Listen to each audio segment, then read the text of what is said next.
Hello, and welcome to 20 Good Summers, or welcome back to 20 Good Summers. I am Pari-menopause, and this is my bold and bald and beautiful Batman. Jeff Greenstein. It was going so well. It was going so well until I got to the man part. Batman. Well, Okay. All right. He's a man. He's a man. He's a bat. Yes, and I like bats. He fights crime. He fights crime. Okay. Under cover of darkness. I don't really do any of those things. That's okay. No, but you're dating a supermodel who That's does right. fight That's crime true. on her spare That's time. true. That's why I'm absolutely true. That's right. Hey, do you want to say, I mean, look at this incredibly floral setting. Do you want to talk about where we are right now? Yes, I absolutely do. We are in Paris, you guys. I know we are these obnoxious people that you love to hate, and we love to hate ourselves at this point. We are in Paris, the city of lights, and also a city that I used to live in when I was a kid. I was going to bring this up right away. Do you want to talk about... So it's a little bit of home, but no, Yeah. before we go there, okay. I also All right. wanted to say that we've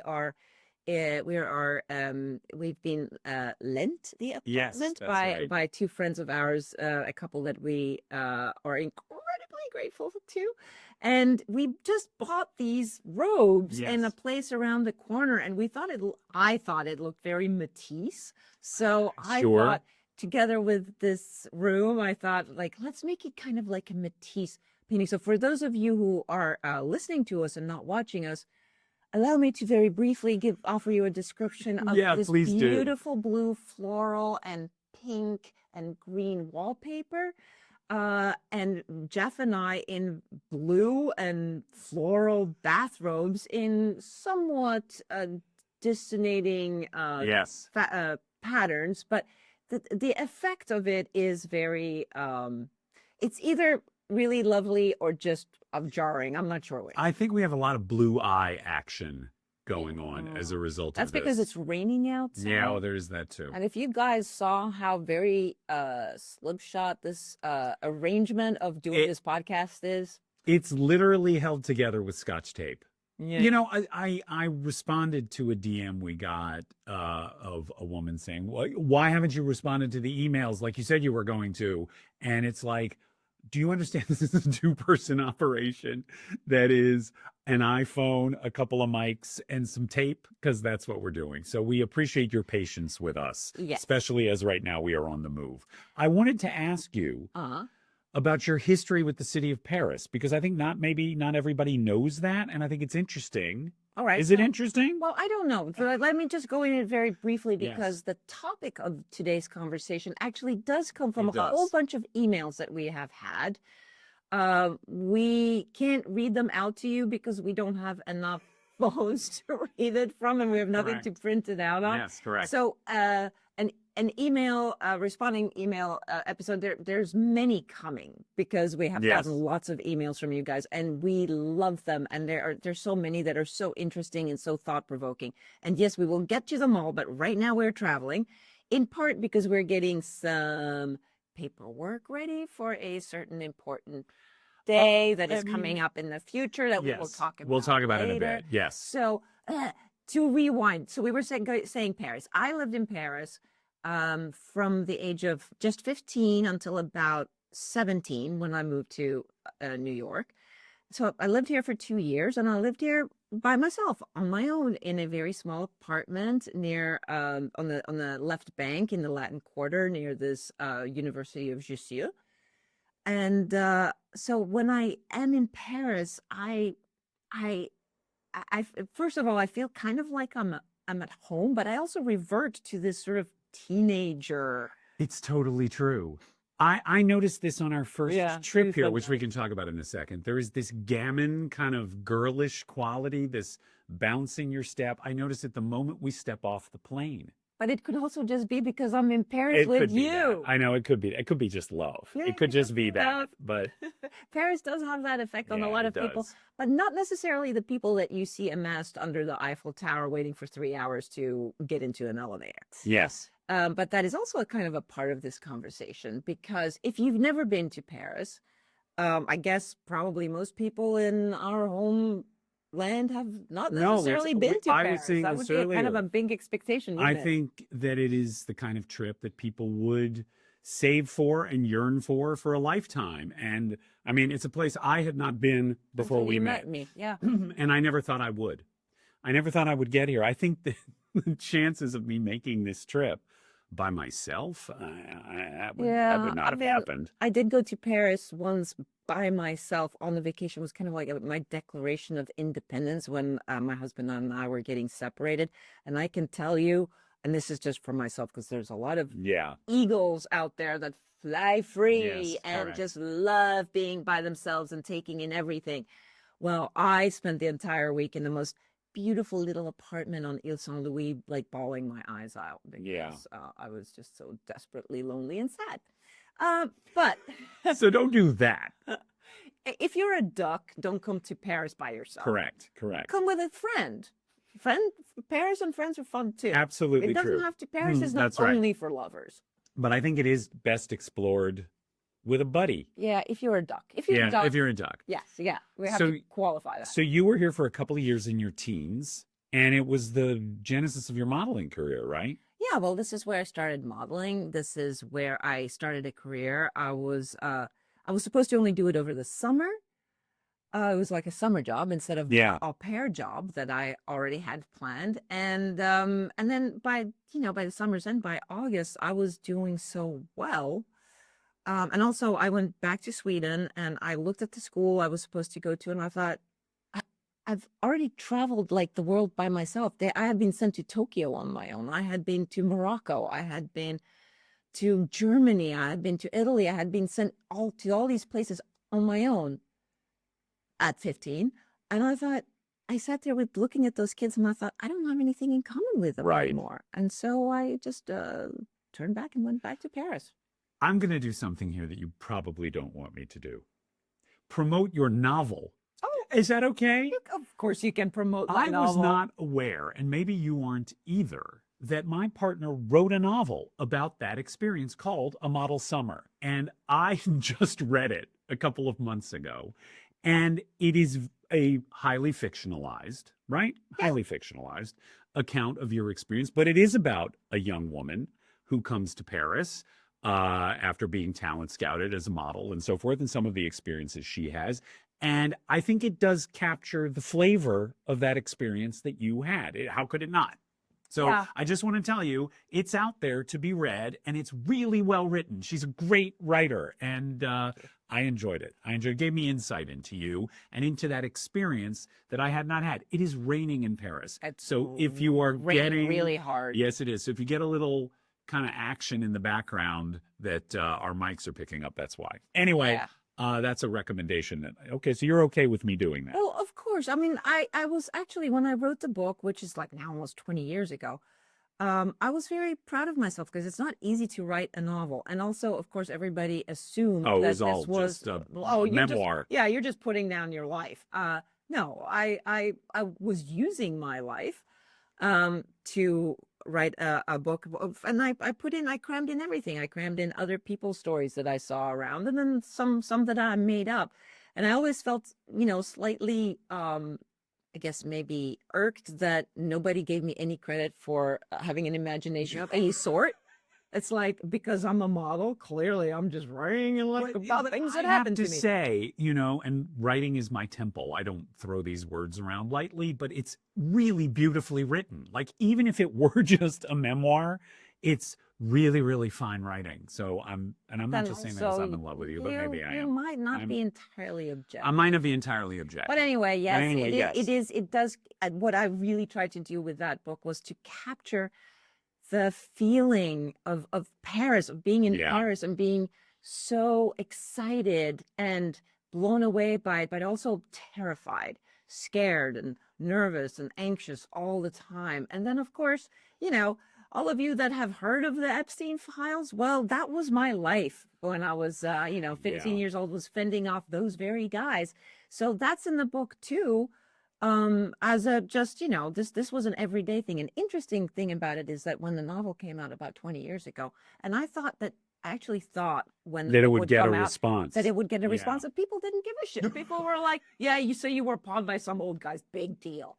Wow. That was literally the reaction. So oddly, the book feels more current now that we're having discussions about these predatory men, than maybe it did when you wrote Yeah, it, right? sadly, yes. Yeah. Talk about not believing women or Yeah. not caring Yeah, about exactly. what they go through, and talk about 15 being like, so I guess 20 years ago, 15 was like, oh, well, you were a grown up, you know what you're doing. Today, 15 seems a little. Well, I will say one of the things in the book is people don't know she's 15. And that doesn't make any of the behaviors okay. Well, But no, it she could also does. be 16 or Well, this is the thing. 17. It does make a point about these young women being thrust into circumstances that they're not ready for. Exactly. And guys just not caring. Yeah. And the naivete enabling, in some cases, some really entirely wrong behavior. Yeah. I would anyway. say yes to that. But then, okay, back Paris. to Paris. That's what I was going to bring it back around to. One Yes. of the most beautiful cities in the world. And I am maybe not being entirely objective. I do think that Rome and London and Prague and Vienna. and Lisbon and Vienna. Lisbon. There's a lot. Yes. And see, yes, we know we are I know incredibly that's fortunate. Yes. And To have visited one of those cities Yes. is a lifelong dream for Yes. someone. And when I modeled, when modeling was my full-time job, you get sent around the world a lot. So I saw a lot of these places, but at high speed.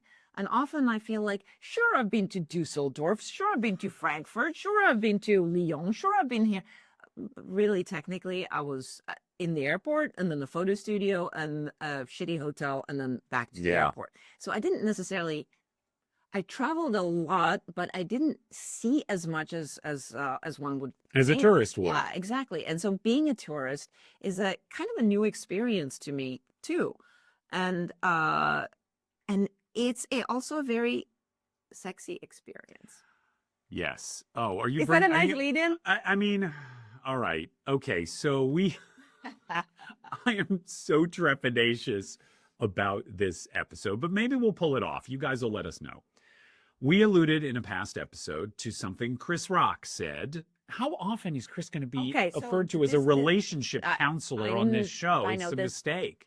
This has to be our last time. But like, it's true that those couple of insights that he had in this one show are freaking brilliant. He says in his special Tambourine, he's talking about what it takes to keep a relationship fresh and enlivened and vigorous and sexy. And he says it takes two things: sex and travel. He says you got to be coming and going.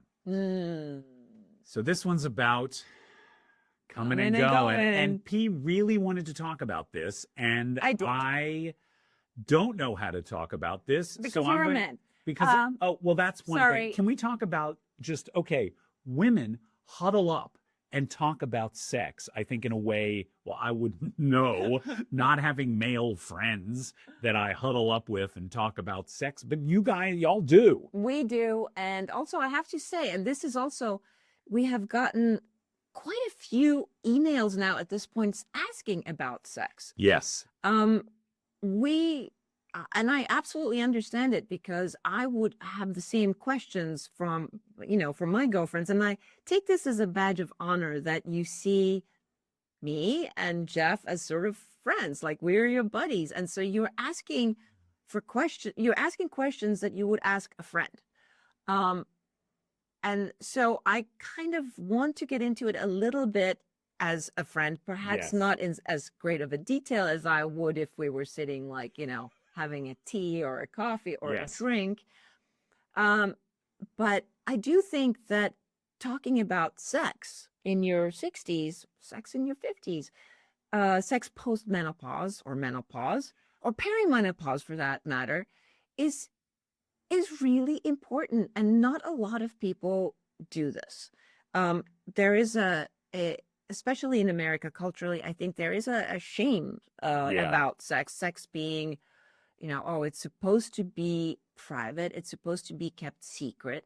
And it's naughty and forbidden. It's also. But unfortunately, also what's sexy is the naughty and forbidden. Sure. So thanks to having grown up in Scandinavia as a teenager and learned my sexual etiquette in Yeah. Scandinavia, where sex was, healthy, good for you, taught in school, and it was like a game of tennis. You need a partner, or you can play it against the wall. It's up to you, but it's good for you. You should do as much of it as possible. Just be It's safe. hygienic. Yes, like, wear the correct shoes and, and hydrate. but like, don't be an idiot about doing it. But, it's nothing to be ashamed of. And to a certain extent, I suppose it also might have, the demystifying of sex also made sex slightly less sexy. Hmm. And so, and look, I don't, obviously I'm not a therapist or a researcher or anything, so I don't actually know what the numbers would say, but, like, what are the rates of kinkiness in Sweden? Because sex is so, it is served to you as such a high, brush your teeth, have sex. People probably find some way of spicing it up, making sex more sexy. Now, in America, sex is quite sexy because it's absolutely shameful. Right. Yes. Don't talk about it. Yes, it's all about like thwarting and muting your own desires. Right. So letting them out is cathartic and so forth. Exactly. So that's speaking of nature of sex in the United States, but sex as an older woman. So this is a question that I get quite often: has it changed? Has it changed as your body changes? Does sex change? And does it change? How does it change? And what do you do about it? I would say a lot of the questions we got, even before we did our first episode of this podcast, came from women wanting to ask you about sex, perimenopausal and during and after menopause. Right. And how does it change and what are the challenges and so forth. And so could you talk about that? Well, I'm not a tremendous expert. I think they're looking for sort of your first person experience. You don't have to talk as an expert. Well, no, it's true. But I always feel like, oh, well, like, when I'm talking about something, I'm taking on like the entire world of menopausal women. And certainly I am not qualified to speak for all of us. Yes, speaking for myself. My perimenopause coincided with the end of my marriage. So it was an incredibly sad, awful time, which I know there's a lot of women that recognize themselves in this. You feel like you're invisible to your partner. You feel like you're absolutely undesirable. And therefore you have no desire. It's sort of like sex is a memory of like somebody you used to be, something you used to do. And it feels so sad.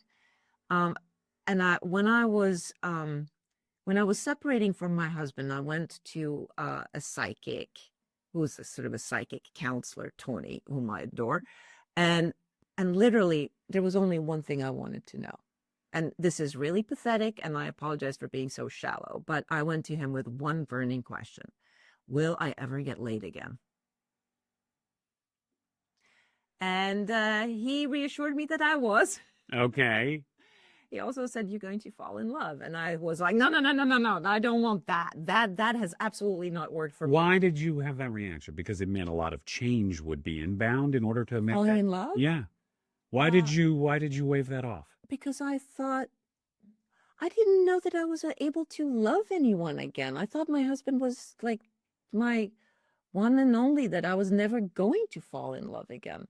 I thought, the fact that this great love that I had ended, so it petered out in such a like lame, dry way. I thought, well, I'll never find love again. I just want to know if I can like if my body can feel the joy of sex again, if I will ever feel desired again, if I will desire someone again. And I don't feel like I'm one of the people who doesn't necessarily need to put sex together with love. I'm perfectly happy having sex without love. I prefer to have love with sex, but I can have sex without love. And so he reassured me that yes, I was going to get laid, and I was also going to fall in love. Mm. I was not happy about the falling in love part, and then of course it did happen. Um, but I rediscovered sex as a highly perimenopausal woman. Now I was on, for you ladies out there, I was on, this is in my early 50s, so I'm like 51, 52, and I was on the pill at that point, like the normal, contraception pill, the weakest one that only had estrogen. But Was that to regulate your cycle? Was that the idea? and also Okay. because in my late 40s I started going a little nutty, and Mm. a lot of like night sweats, and just not feeling. I mean, I didn't know this was perimenopause, because actually 10 years ago we weren't really talking about Right. menopause yet. But my mother is a midwife, and so fortunately I have a lot of extra knowledge about this. And so I went to my doctor, and she said, yeah, it's perimenopause, and because you are still having periods, we put you on the pill, and and that'll even it out. And it did, actually. It worked Mm. really well until I started hemorrhaging, because I also had fibroids, which I didn't know Oh about. gosh. And so I would like start bleeding like buckets of blood. It's like nothing I've ever Mm. seen. And this is like, this doesn't sound fabulous. And it wasn't fabulous. And I was also in a relationship with somebody that was way more worried about his sheets than he was about me. But that served me right. And so I had to quit taking the pill. And so once I stopped taking the pill, then I was promptly plunged into menopause. Was That it was it, like menopause. going off a cliff then? To Well, go, it I mean, I little, don't, I'm speaking as the uneducated male, so well, no, maybe you which could. is wonderful, because that's exactly what you're supposed to do in Okay. this instance. All right. I don't know, because at the same time as I went off the pill, my husband died. Uh, I was disinherited in the will. I didn't know what my money situation was. I had to sell my house promptly. COVID hit, and the man that I was with left me. So that literally all happened at the same So time. teasing apart the one thread that was about a change in your estrogen levels is incredibly difficult. It's totally impossible to tell. Oh man, I'm so sorry. That's a So, lot. it's not an understatement when I say that was the worst time in my life. I mean, on every level, I was just failing. Everything was failing at this point. So when So I women, go don't ahead. often talk about, what menopause was like for me, because I actually don't know. I mean, I can tell you that if the rest of your fucking life falls apart, menopause will just seem incidental. You're so fucking miserable, you don't know what is what. So it's okay, all good. Anyway, thanks to my mother again, who's a midwife, and who worked in Europe for many years. This is where she got her training. She herself is on a hormone replacement, synthetic hormone replacement, which so happens that it doesn't grow fibroids. It leaves them Oh, alone. It's a much, I guess, because it produces your own hormones in your body as opposed to importing them. It's, I think, a little less good for you than the bioidenticals, but I can't take those. So I'm on this artificial hormone replacement that I get in Europe, and it works really, really well for me. And in fact, I mean, I feel very much like myself. hmm. And when I had the hip surgery, as you remember, I Yeah, had to go go off off the them. Yeah. hormone replacement for, I don't know, like 6 or 8 weeks. And that was really interesting, because suddenly um, I felt very calm, but also, A little fuzzy, right? There was like a layer of cotton around things, right? no, actually, no, No? I Oh, felt okay. very clear and very calm, and also entirely like my desire for you, sorry, um, was gone. Yeah, well, this is what I'm referring to, But is that you became again, like kind of apathetic. yes, Yeah. yes, I mean, I wasn't apathetic to life, but I was sort of I was not really In terms of enjoying desire, myself. you did not I didn't desire anything anything. really. I just became, it almost was like when I was on antidepressants, this strange calm that came over me. And I didn't want sex. And I didn't really, I was like, I'm fine. I'm good. It's odd how those few weeks mimicked Oh, that interesting. Yeah. in my experience. And I couldn't wait to get back on the pylons. Can I jump in with the hip Please? replacement story? Yes. Just because there's a little dollop in here that I've always wanted to talk about on our show, which I think is kind of interesting. And we are doing the show And about also sex and Okay. hip replacement. Yeah, that's It's a thing. And this is, but okay, here's the thing. This is an incredibly specific experience All that's right. incredibly specific to us. But I found this really interesting. I would love for you to comment upon it. So, P had a double hip replacement. That is a very big deal. That's a very big surgery. It was a year into our relationship when it occurred. And I'll set aside for a minute the fact that I have a lot of problems with hospitals because of my mother's premature death, and I don't handle this stuff very well. So in the run up to this, I was really bracing myself. And I was a little bit afraid that that was going to really strain our relationship Yes. because I had heard about your Yes. issues of like. Okay, how don't Jeff air quote can't it. ha- Okay, but don't air quote it because Sorry.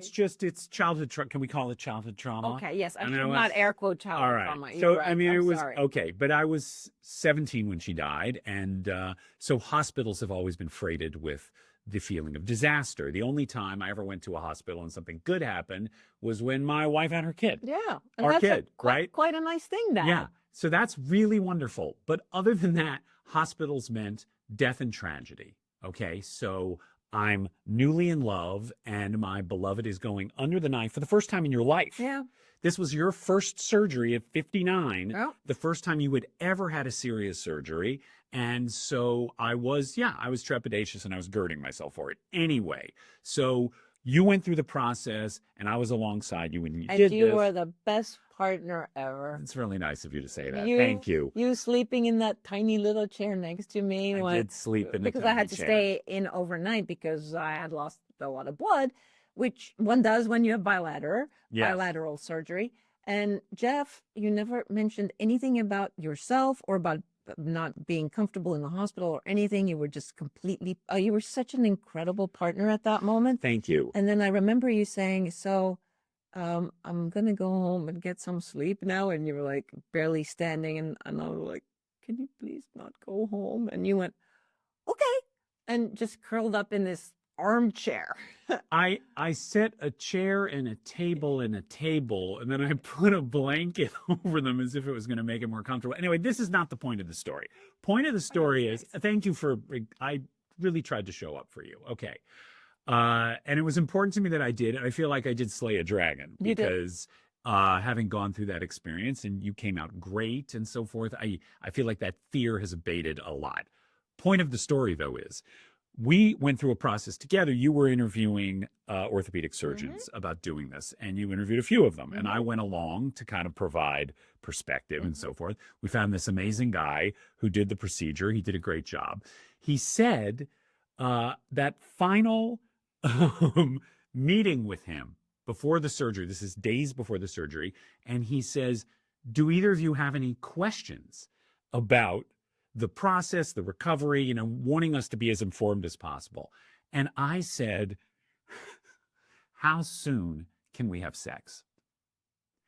And he said, and he looked struck. He was sort of like, now, okay. this is very interesting. He said that the guy never asks. He said, it's always the woman. It's always the woman who asks. And we had quite a debrief on this because I found that surprising. Is it that guys don't want to be seen as sex hungry? Is it that the woman is acting in the guy's stead and saying it because she knows he won't? What do you think it is? I think the guy doesn't want to appear to be a dick, and you somehow didn't seem to mind.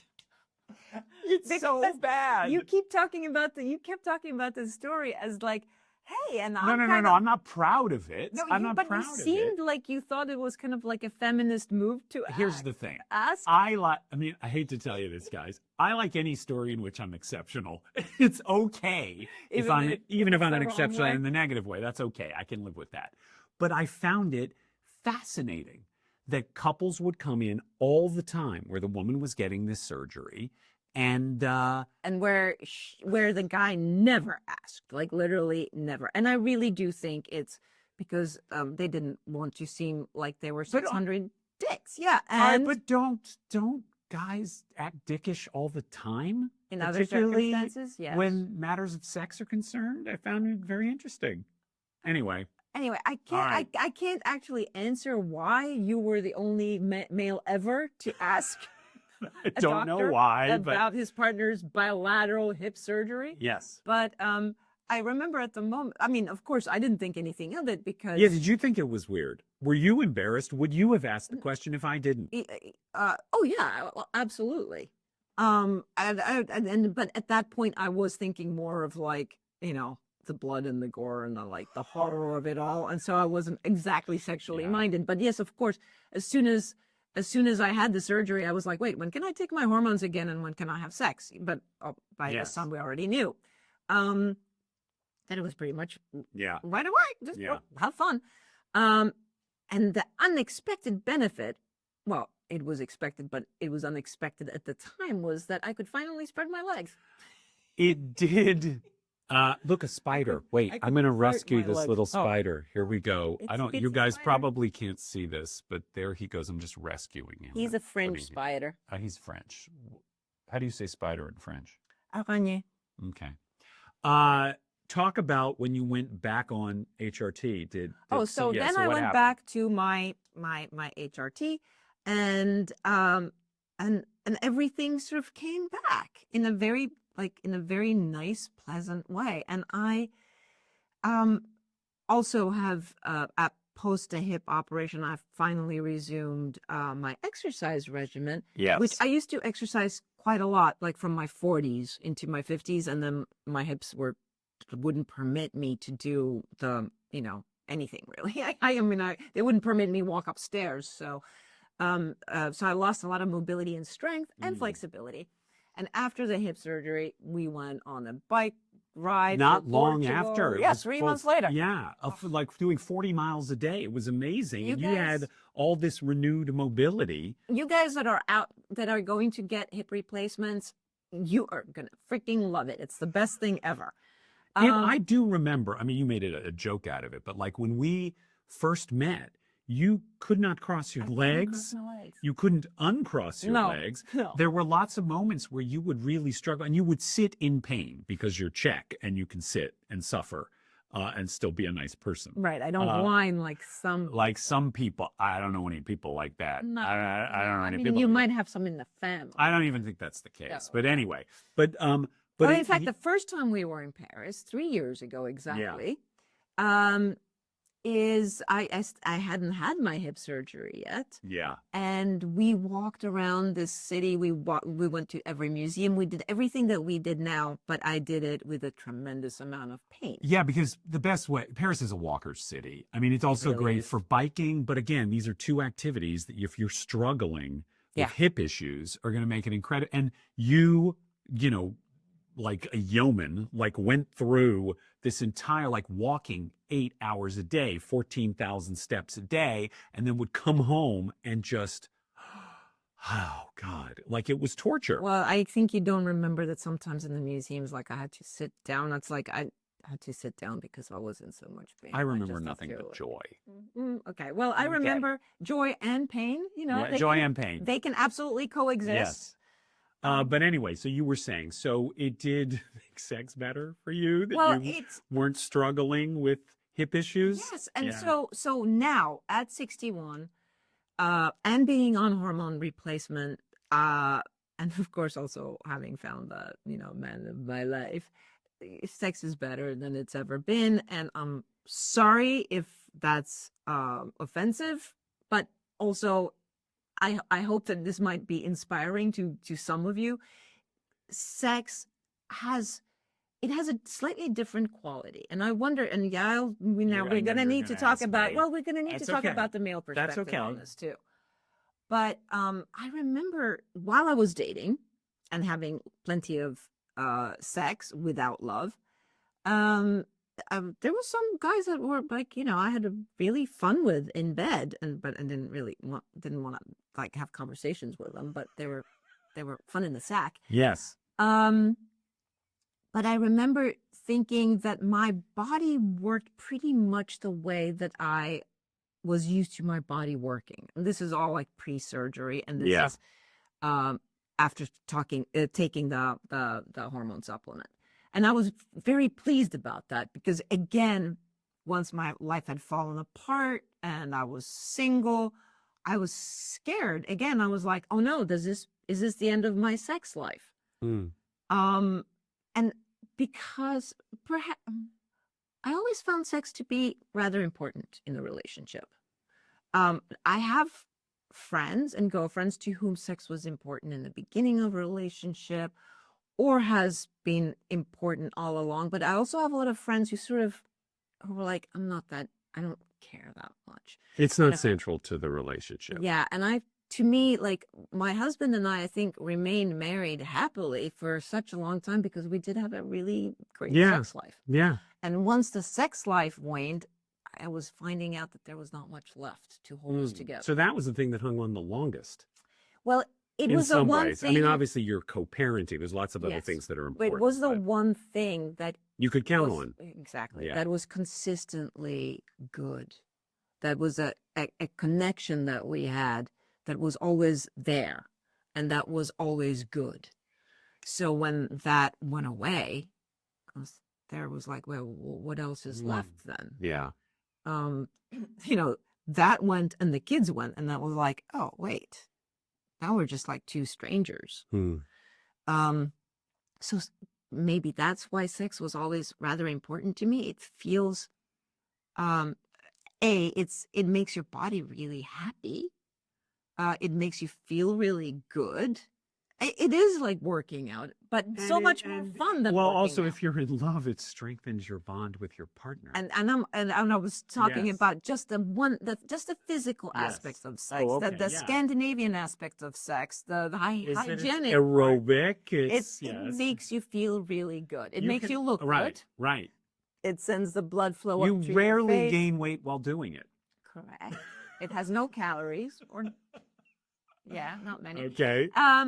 So it's good for you. It feels better than a workout, but Yeah. it has the same like happy effect. as Sure. a There's workout what is does, it? Oxytocin that dumps into the bloodstream. and all of that, all that whatever good is. stuff. Yeah. And then when you're not just having sex, when you're also making love, well, then it has this other immense added benefit of connecting you to your partner, Right. right? And again, when I'm talking about sex, I also mean that involves a lot of just physical sensations. We're not just talking like intercourse, which Right. but the sensual pleasures of feeling touch and smells. Oh my God, smells. How important is smell? No one smells better to me than you. It is crazy. This is a side road, but something But that it I kind of hangs together with sex, actually, and with chemistry, with finding the right Yes. partner for you sexually. I always thought chemistry was this sort of loosely defined set of qualities that had to do with harmony. I learned when I was working in television, you would have something called a chemistry read for like two actors who were supposed to be playing lovers. You would have a chemistry to see if they clicked together, and it would be interesting to look that sometimes people do and sometimes people don't. But it always seemed like kind of like an extra layer or something. I don't know how to describe it. It just seemed like something that happened sometimes, and maybe it was important, maybe it was. True chemistry with someone has so many different dimensions. Like the way the person smells to you, the way they taste when you kiss them is better than anything. It's better than any drug or any wine or anything. Even the business of like, do you like to hold each other while sleeping? What is the other person's temperature? Do you sleep compatibly? It's all of these Texture kind of of, their yes. skin. And yes, that like all your senses are involved in the sexual partnering, right? It's taste, it's smell, it's feel, touch. There's and it's so incredibly important is Yeah, and our I point. I did not I didn't rate this particularly highly, You and didn't think of it. I didn't think about it all that much. I'm not as sexually experienced as my partner. I'll just say that, and I will Which also means say you're not really very not, experienced at all. yes, and so, but I'll also say that I did have experiences where kissing someone or the smell of someone, it was like they're a little off, but I was like, well, that's people. That's just people. That doesn't mean this person is wrong for me. But I learned in this relationship, it is something to pay attention to. It is I kind would of, say, and this is yes, you can absolutely fight me on this because I absolutely. am not an authority, Right. but I would say when you first lean in to kiss this person for the first time and you don't really love the way they smell, I'd call it off right there. You're done. Bye. This is, I mean, that's amazing to me because I don't know how much of the story of our first date you've told. Probably all of it at this Have point. we talked about it on this show? I don't know. Okay, I'll encapsulate sort of the pregame, and then we can Yeah, talk make it about real day short. of. As y'all know, we met on a dating app and we talked for a month, and then we eventually, at your behest, finally made a plan for a first date, and we met at the bar at the Chelsea Hotel before a dinner reservation that I had made, and we met in person for the first time. Now, I felt we had incredible, I don't even know if this is a word, intellectual chemistry. Mm-hmm. Like Mm-hmm. we were inexhaustibly fascinated with one another. We loved talking and getting to know each other. We had so many improbable Things in common. things Yeah. in common, musical taste and like experiences, even though our upbringings were radically different and our relationship history was pretty different. There were a lot of things that were weirdly in harmony. So there was a lot of harmony in advance of this. What I did not know coming into this date is I thought I had flown to New York and I thought, well, we'll have dinner. And if I'm lucky, I'll get to walk her home and maybe there'll be a good night kiss, maybe. But my expectations were very, very low for reasons that should be patently obvious to anyone who's done the math. Why are you going wide-eyed on that? Okay, well, I don't agree with Come on. patently obvious, but okay. But So okay, just know that I came into this going, well, I'm going on my first date with this amazing, stunning, brilliant, multi-dimensional woman that I've met, but to think anything would happen. Well, I think that's very cute, and It's not cute. Okay, whatever. But it was very attractive to me because you were so relaxed. I guess because you didn't think anything was going to happen, Right. so you weren't on the hunt, and which I really appreciated, and I found that really hot. But but this underneath that, my story was Yes. that I had this amazing connection with this man. He was everything I was looking for in a guy, intellectually. And I thought, okay, so the only thing that I need to know is how does he kiss? Because I already knew from my 3 years of experimenting on the dating scene that if I didn't like the way they kissed and I didn't like the way they smell, and I went to bed with them, the sex would be awful. And it would be unimprovable. It would would be a mistake. If I felt like so, I could give it a chance. I could give it a go. It could be workshopped. It could be workshopped. But if I like that initial smell and that initial first kiss, then the chances were good that we were going to hit it off in bed.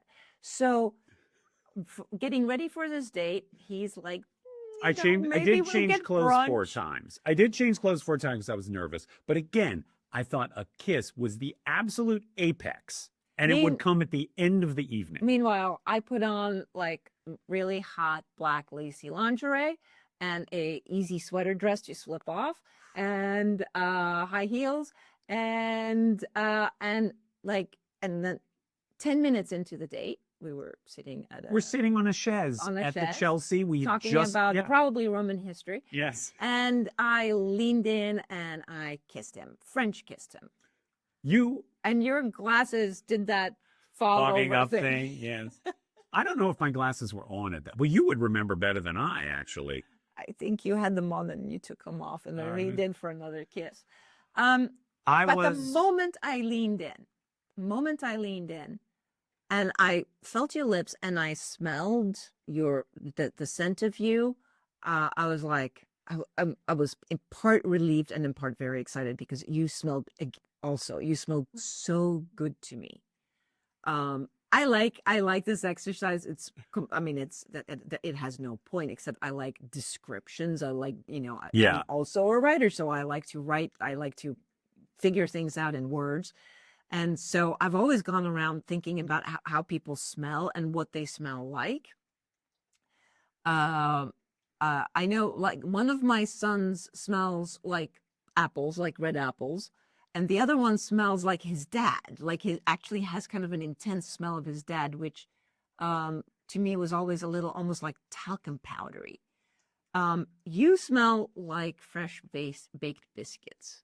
It's just so delicious. And I've smelled people that smell like corn or papaya. other pleasant. Yeah, also Yeah. rubber tires, burning rubber, which is Yeah. not as unpleasant as it sounds. It's it can be kind of probably sexy. great for about 5 seconds. Like when you pull up at the gas pump and you get that first whiff of gasoline and it's like, Yeah. You're ooh, probably and then no. I mean, I've never been in a long-term relationship with a with gasoline. with a burning rubber man. Now, there's also men that smell like chlorine, like swimming pools, that would Oh. at times be interesting, Okay. and at others not so much. But again, and I remember talking to girlfriends about this that would say that we would talk about the scent of Yeah. of our partners. And then years later, like, they would break up with a partner and then sort of come back into their and say, like, I hugged him, after 15 years of not seeing them, I hugged him and I couldn't stand his scent. Like, now it was no good. It was Wow. once. Well, is that because it's associated with a negative experience? That I'm not sure. Or if it's biology, if your actual, and also, okay, so there are studies made. I'm about glad you're scents. bringing this I'm going up. to, Yeah. look, We are not scientists. so don't like quote me for facts I here. mean, But I've read numerous of these studies at this point, which are about scent, right? And it is said that these things say that you are physically attracted to the scent of someone whose immune system is dissimilar from your own. right, because that's a DNA compatibility. It means Right. that you'll be it means this is a good person to reproduce with. Correct. Because your immune systems will not be battling one another. The implanted zygote will not be rejected by the mother's body, right? That's how Correct. far it goes? Yeah. Yeah. Which is also makes sense because sexually, like your family, your brother, your Not good to- uncles, yeah. they don't smell good to Correct. you. Often Yes. they really Yes. smell repulsive. Yeah. And there's a good reason for that. That's not where you're supposed to go. So that is one, I don't know if it's a theory or if it's a fact, but also when you are on the pill as a woman, your body reacts to the pill as though you are a little bit pregnant. Mm. And when you are a little bit pregnant, what your body wants from your partner is not to reproduce because you're reproducing. What you want is the sense of safety, of home. Right. So if you're picking a partner and you're on the pill, Your senses might deceive you. you might be picking somebody whose immune system is a lot like your own, and you're not aware of it because you're on the pill. Now, this is speculation. But this is fascinating to me. Oh my God, do you know we're at 49 minutes? That's Yeah, hilarious. and we still have to cover what is it like to have sex with a menopausal woman? What? You just jumped ahead. I know, I just completely did that. But you know what? We've said enough about scent. Let's jump into sex sex, the man and the menopausal Oh my woman. God, what is the right? I Um, thought you were going to ask me about my own self-consciousness and my own physical experiences. About of what? Like being like incredibly heavy and not being in my own body and all the other stuff that I Well, we've had. kind of spoken about that a little I bit. don't know, but that's okay. And All I right. think this has ended up being me talking a lot about sex. So to go with that, What is it like for having- my sisters out there? We have a great sex life, so I can't really speak to. I know I'm so sorry, guys. Pick up the bass. We are having a great sex life. Should I just cut that part out? That, perhaps. Anyway, okay. Be more You know specific. what? Okay, so I can actually we can probably segue more gracefully if we go. So no, because you already talked about scent not being super important to you. You didn't know that it was supposed to be. Well, this was the important. point I was going to make, was that it seems crazy to pick a partner or discard a partner based on how they like to sleep or their body temperature or how their hair smells. That seems slightly insane. Like, would you counsel a woman or a man to discard their partner because the first Because time you don't like the way they smell? Yes, absolutely. Let them go. Yeah, that but I'm also not, what, an expert? yes. All right. But I will say that it's a fascinating coincidence that we have. Boy, this is right into the control zone. Yeah, All right, yes. but That we do have this exceptional harmony in so many aspects, and it has led to a relationship that seems to be working well at this juncture. Loving the way your partner smells at all times. If they're dirty, if they're clean. Actually, I think the time that I like the smell of you the least is when you are freshly soaped up with a soap that I like That you something- don't, I know. Yeah, Like, that's unfamiliar or very strong. I will come back from the gym and I can't stand what is coming off me. And you're like burying your nose in my chest and snuffling around like a truffle pig. Ew. Like, I can't get enough of this. Similarly, Mm. when you haven't washed your hair in like 6 days, Mm. I'm like, Yeah, it's the best. Yeah, yeah. It's the best. It's like a So, bouquet of flowers. You know. keep taking sniffs of it on the street. I know. It's really. Okay, let me put it to our elite cocktail party of devoted listeners. I'd like to know if this is an experience y'all have had. Did it make a difference? Does it not make a difference? Do you think that your partner or your ex-partner smelled terrible to you and you're going in retrospect, why did I do that? Is your current partner the most delicious person you've ever? I'm just interested Or in this. has it switched? Did you love the smell of them and now you can't stand Right. it? Because this is what happened to me and my husband too. Like at some point when I knew we were done, I no longer liked the smell of him Yes. at all. And he had smelled delicious to me for such a long time. So yeah, it's kind of a chicken egg. Like, is it something where when you are falling in love with Or- someone, that person becomes delicious? I would be really interested because I haven't heard this yet, where somebody really doesn't smell good to you, and then they do smell good to you. I would okay. love to Yeah. hear if anybody has that experience. Okay, so now we're going to jump to Jeff having sex with menopausal women because he's not scared of women his own age, and therefore he did have some sexual Yes, experiences with I women that are did. older. Yes, I did have. Gosh, this is just tricky. This was not. I mean, Well, okay, so let me make it a little yes. easier. Okay, for please you. do. Give me a more specific. Okay, so just a very obvious question. Does it feel different to a man? Can you tell if a woman is menopausal or you not tell? menopausal? You mean in terms of just physically how things work? Yep. My experience was that the women I was with were aware enough to take steps, whether it was, like, how am I going to do this and sounding like, all right, whether it was lubrication, whether it was, it's going to take me a little more time, whether So it they was. will tell you? Yes, they were very good communicators. This is Los Angeles, guys. My dating scope was Los Angeles, California. That may not be true everywhere, but I found But older women, we know what we want. these women, okay, maybe this is a good note, actually, because these women were self-aware enough, but also had reached an age where they were in that DGAF phase where it's like, I'm going to tell the man what I want and need. And if it's going to take me a little while to warm up, or you need to be aware that we need to use this to make things better, they would say so. And They were how, pretty forthright. see, I think that's fascinating. I think you think it's fascinating.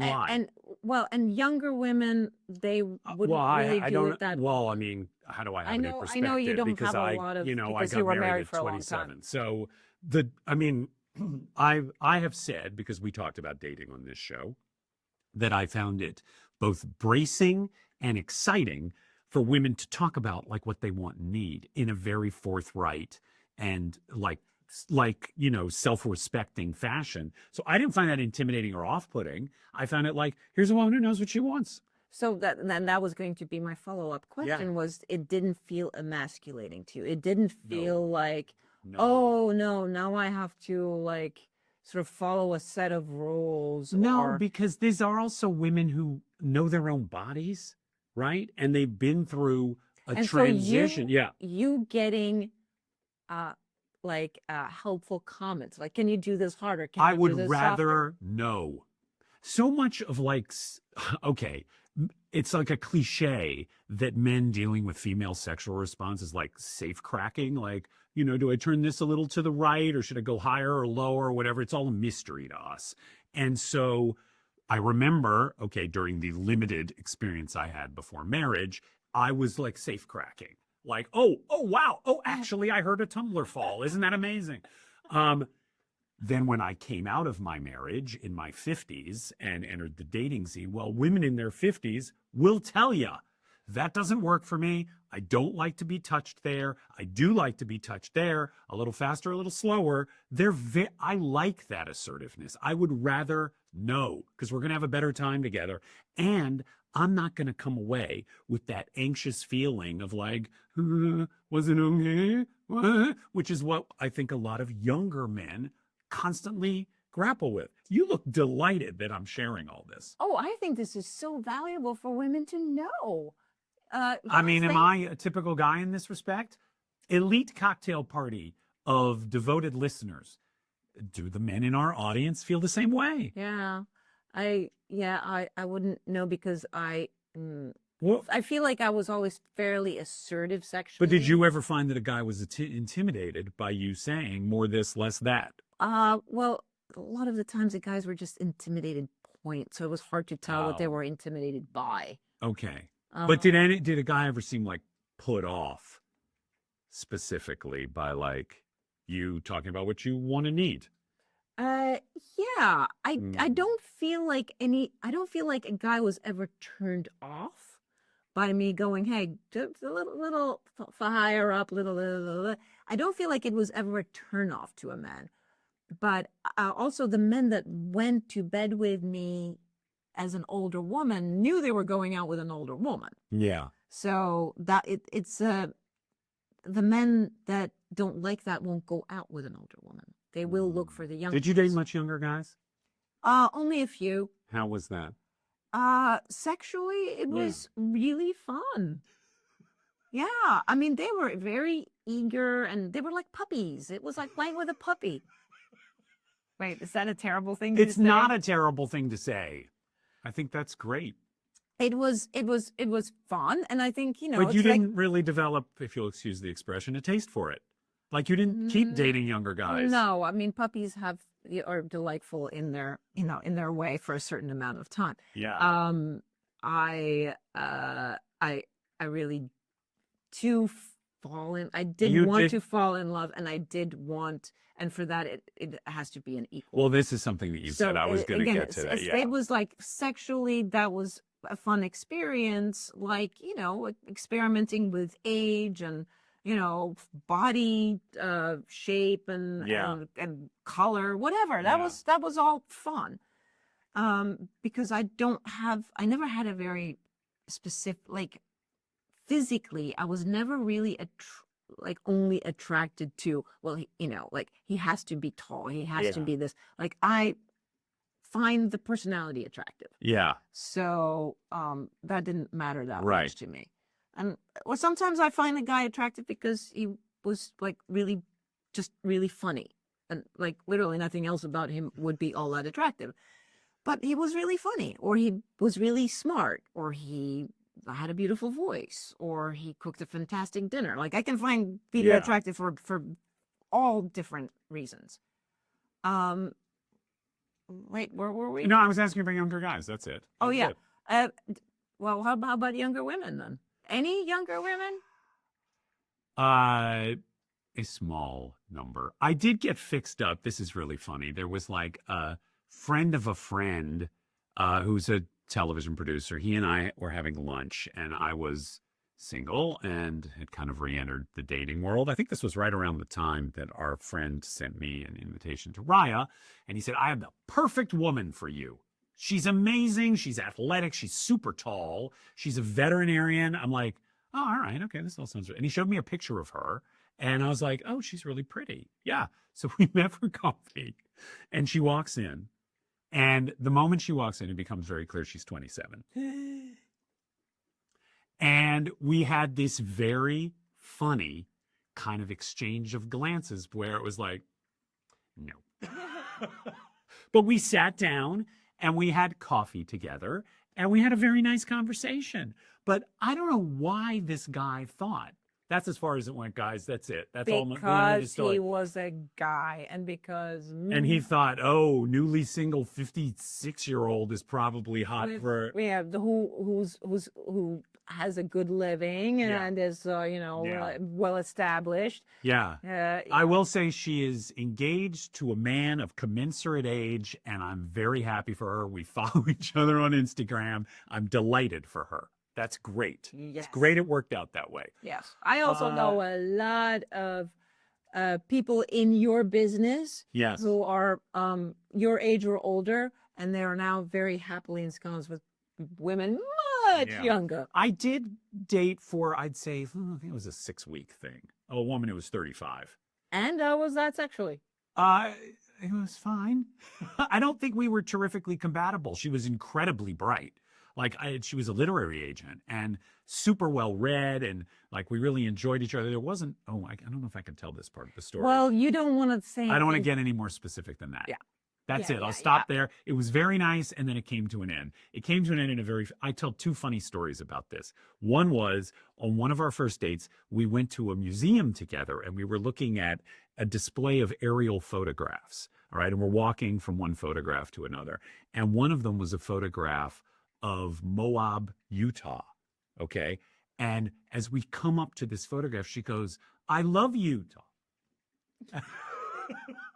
And I thought, did she just say, I love you? And then I realized, oh, no. She said, I love Utah.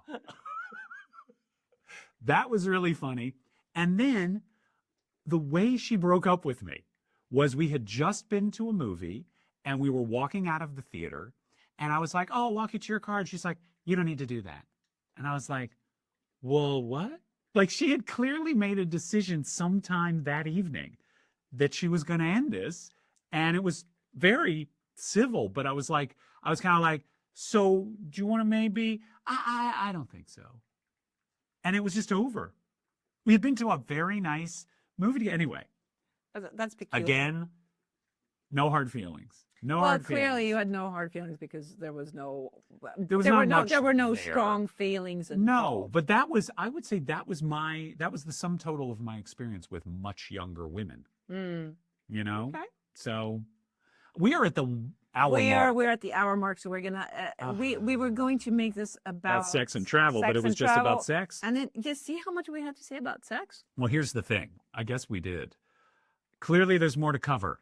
Once again, we reach out to our cocktail party of listeners. Oh, shall I talk about? I mean, here's the thing. We're going to be in Italy next week. So we're going to do another one of these. And maybe we talk about travel at this point. Yes. You're right. Yeah. Today is about coming. Next week's about going. Maybe. I know. Look how delighted. Okay. Let me tell you how to get in touch with us. Shall I do that? That's kind of my job. That's your job now. Make it quick. Okay, real quick. We are 20 Good Summers Pod on Instagram. Follow us there. We just hit 10,000 followers. Thanks, everybody. Follow us there for more news of our adventures. We are 20goodsummers.com. In every case, by the way, the word 20 is spelled out. 20goodsummers.com contains all of our episodes and sexy merch. You said we needed to thank people. We forgot to thank people last time. Did you say that? Wait, who? We Shit, thank no, I Oliver. forgot. Thank Oliver Okasik for the music. No, we Keith don't need Greenstein to, for the but design. thank them. They don't care. Okay. Most importantly, you can, if you Google 20 Good Summers, we are now like the first thing that comes up. We are 20 Good Summers on YouTube. We are 20 Good Summers spelled out on every podcast platform. You can see us on video or many different versions of audio. There you go. I did it. Bravo. And so until next week, here's to Comin. We're going.